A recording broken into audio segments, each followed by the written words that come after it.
এই মুহূৰ্তৰ big breaking নিৰ্বাচনী যুঁজত আদিবাসী সমাজৰ শক্তিশালী কণ্ঠ জাৰ্নেল মিন্সক পুনৰবাৰ জনাব বিচাৰিছে এই মুহূৰ্তৰ বিগ ব্ৰেকিং নিৰ্বাচনী যুঁজত অৱতীৰ্ণ হ'ব আদিবাসী সমাজৰ শক্তিশালী কণ্ঠ জাৰ্নেল মিন্সক 17 বছৰীয়া ছাত্ৰ ৰাজনীতিৰ অন্ত পেলাই এতিয়া মূল সুঁতিৰ ৰাজনীতিত জাৰ্নেল মিন্সক জয় ভাৰত দলৰ হৈ 2026ত প্ৰতিদ্বন্দ্বিতা কৰিব সদ্য পদত্যাগী আশা 2026ৰ বিধানসভা নিৰ্বাচনক লৈ এতিয়াই তৎপৰ হৈ পৰিছে ৰাজ্যৰ ৰাজনীতি এইবাৰ মাৰ্ঘেৰিটা বিধানসভা সমষ্টিত দেখিবলৈ পোৱা যাব এক নতুন সমীকৰণ আদিবাসী সমাজৰ বলিষ্ঠ কণ্ঠ তথা সদৌ অসম চাহ জনজাতি ছাত্ৰ সন্থা আশা নিষ্ঠাবান নেতা জাৰ্নেল মিন্সই অৱশেষত সক্ৰিয় ৰাজনীতিত ভৰি দিয়াৰ কথা আনুষ্ঠানিকভাৱে ঘোষণা কৰিছে সুদীৰ্ঘ 17 বছৰ ধৰি চাহ জনজাতিসকলৰ বাবে ছাত্ৰ ৰাজনীতিত সক্ৰিয় হৈ থকা জাৰ্নেল মিন্সই এতিয়া বিদায় মাগিছে ছাত্ৰ সংগঠনৰ পৰা মাৰ্ঘেৰিটাৰ ৰণমিজ হোটেলত এক সংবাদমেল সম্বোধন কৰি তেওঁ স্পষ্ট কৰি দিয়ে তেওঁ আগন্তুক ৰাজনৈতিক যাত্ৰা তেওঁ ঘোষণা কৰা অনুসৰি 2026 চনৰ নিৰ্বাচনত তেওঁ জয় ভাৰত দলৰ হৈ মাৰ্ঘেৰিটা সমষ্টিৰ পৰা প্ৰতিদ্বন্দ্বিতা আগবঢ়াব সংবাদমেলত তেওঁ মাৰ্ঘেৰিটা সমষ্টিৰ বিভিন্ন সমস্যাৰ ওপৰত বক্তব্য দাঙি ধৰি চৰকাৰৰ বিৰুদ্ধে সৰব হৈ পৰে আচলৰে শক্তিশালী সংগঠন ত্যাগ কৰি নিৰ্বাচনী যুঁজত নমা এগৰাকী নেতাই মাৰ্ঘেৰিটা ৰাজনীতিত কিমান প্ৰভাৱ পেলাব সেয়া সময়তে লক্ষণীয় হ'ব ইয়াত উপস্থিত মাৰ্ঘেৰিটা সাংবাদিক বন্ধুসকল পোনপ্ৰথমে মই আপোনালোকক ধন্যবাদ জ্ঞাপন কৰিছোঁ এইখিনিতে মই যোৱাকালি 15 মাৰ্চ 2026 তাৰিখে প্ৰায় 20 বছৰীয়া আশাৰ লগত থাকি আদিবাসী জনগোষ্ঠীৰ লগত অন্যান্য জাতি জনগোষ্ঠীৰ মাজত সামাজিক কাম কাজৰ লগত জড়িত আছিলোঁ আৰু এই প্ৰায় 20 বছৰীয়া যিটো আমাৰ সামাজিক কাম কাজৰ লগত জড়িত যোৱাকালি মোৰ আনুষ্ঠানিকভাৱে আশাৰ পৰা মই বিদায় লৈছোঁ আৰু আশা তিনিচুকীয়া জিলা সমিতি কেন্দ্ৰ সমিতিয়ে মোক বিদায় দিছে গতিকে মই আশাক পিতৃতুল্য হিচাপে আৰু আদিবাসী জানি শক্তি সংগতিক মই মাতৃতুল্য হিচাপে মই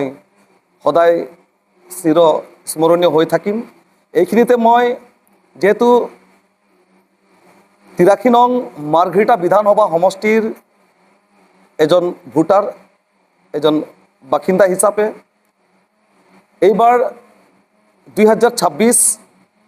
অসম বিধানসভা নিৰ্বাচনত ঝাৰখণ্ড মুক্তি মৰ্চা আৰু আদিবাসী ছাত্ৰ সন্থা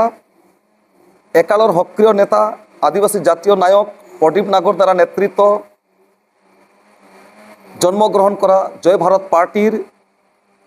ঝাৰখণ্ড মুক্তি মৰ্চা আৰু জয় ভাৰত পাৰ্টিৰ উমৈহতীয়া প্ৰাৰ্থী হিচাপে 83 নং মাৰ্ঘেৰিটা বিধানসভা সমষ্টিত মই প্ৰতিদ্বন্দ্বিতা আগবঢ়াবলৈ মনস্থ কৰিছোঁ বিশেষকৈ মাৰ্ঘেৰিটা সমষ্টিৰ যিবিলাক সামাজিক সমস্যা আছে এই সমস্যাৰ ওপৰত যদিহে দলে মোক টিকেট প্ৰক্ষেপ কৰে তেনেহ'লে মই আহিবলগীয়া দিনবোৰত মাৰ্ঘেৰিটাবাসীৰ ৰাইজৰ কাৰণে বিশেষকৈ মাৰ্ঘেৰিটাত গৰাখহনীয়াৰ সমস্যা শিক্ষিত যুৱক যুৱতীসকলৰ নিবনুৱাৰে সমস্যা আজি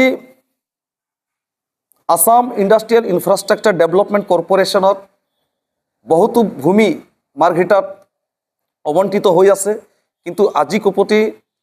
বৰ্তমান শাসনাধীষ্ঠ বিজেপি চৰকাৰখনে প্ৰায় 10টা বছৰ উকলি গ'ল কিন্তু সেই অৱণ্টিত লেণ্ডসমূহ ভূমিসমূহ ইণ্ডাষ্ট্ৰিয়েলত বা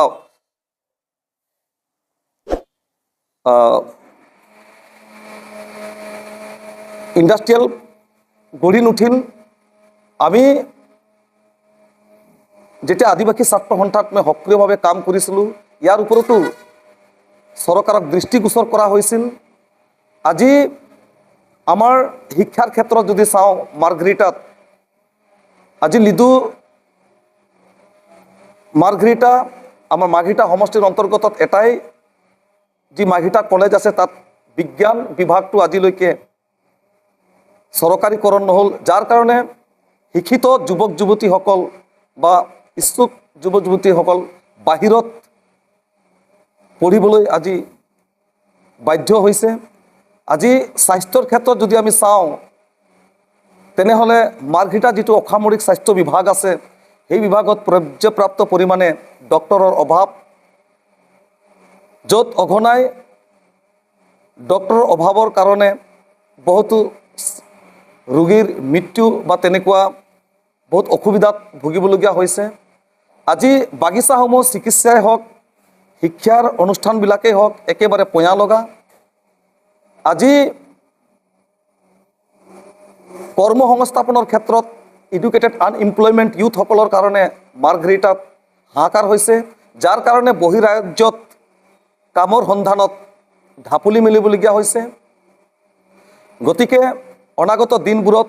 যদি মই 83 নং মাৰ্ঘেৰিটা বিধানসভা সমষ্টিত বিধায়ক ৰূপে যদি নিৰ্বাচিত হওঁ, তেনেহ'লে এইবিলাক সমস্যাৰ ওপৰত মই বেছিকৈ গুৰুত্ব দিম। আজি বিশেষকৈ মাৰ্ঘেৰিটাৰ সমস্যা নহয়, এইটো সমগ্ৰ অসম তথা ভাৰতৰে সমস্যা, যিটো অনলাইন মাৰ্কেটিং, যাৰ কাৰণে পুঞ্জিপতি বণিক গোষ্ঠীৰ লোকসকলে হয়তো আদানী আম্বানীয়ে তেনেধৰণৰ এজন ব্যক্তিসকল এই অনলাইন ব্যৱসায় চলোৱাৰ কাৰণে থলুৱা যিসকল বজাৰ, এই বজাৰবিলাক একেবাৰে জুৰুলা, একেবাৰে হাড় ভঙা